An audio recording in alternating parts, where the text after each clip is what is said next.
Page 26. 1. Reading.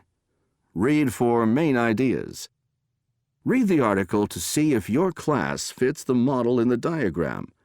Complete the labels in the diagram with terms and percentages in the article to help you find out.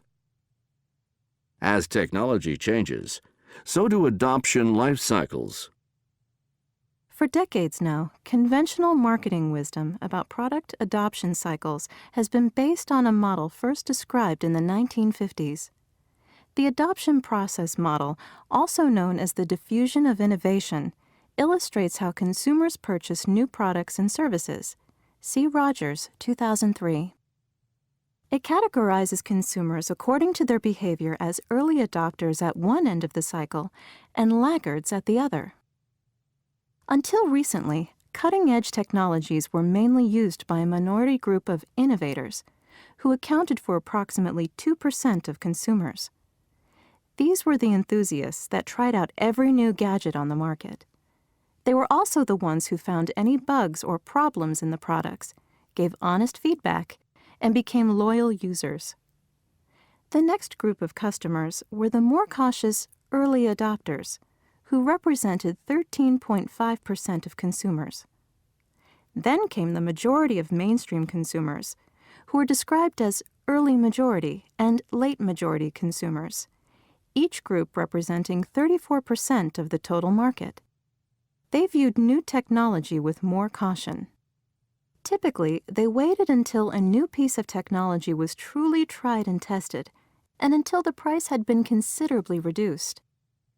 It invariably took several years for this to happen, and at this point, when the majority of consumers had purchased a product, it was said that it had truly penetrated the market and become a mainstream must-have item. The remaining 16% of consumers are labeled laggards.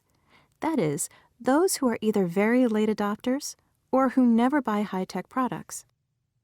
However, some researchers are beginning to find that these typical adoption patterns are becoming less relevant in today's marketplace, and that mainstream consumers are all becoming early adopters.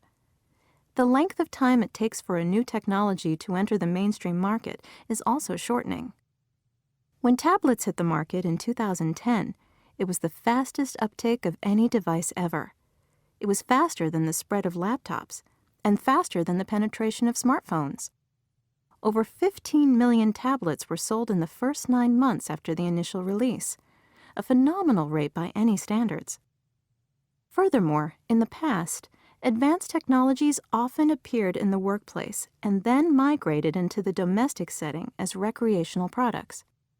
That is no longer the case, and it is increasingly the general domestic consumer who is driving what is used in the workplace, as employees show up at work with their new toys and expect to be able to use them. Authors of one study point out that the average family is now instrumental in driving recent technology adoptions. Having the latest technology is one way to catalog your children growing up and share it with other family members. Over 85% of families with children have cell phones, and they are more likely to have both music and video playback features on their phones. Perhaps part of the reason for the change in how technologies are adopted is that the millennial generation is now a much larger segment of the consumer population. Millennials, that is, children born in the 1980s, grew up with media and digital technologies. Generation Z kids born in the 1990s are even more connected and net-savvy, and are often known as digital natives. In the near future, they will become the majority of the consumer population, and the only logical assumption is that the technology life cycle as described in traditional models may well be obsolete and in need of radical revision.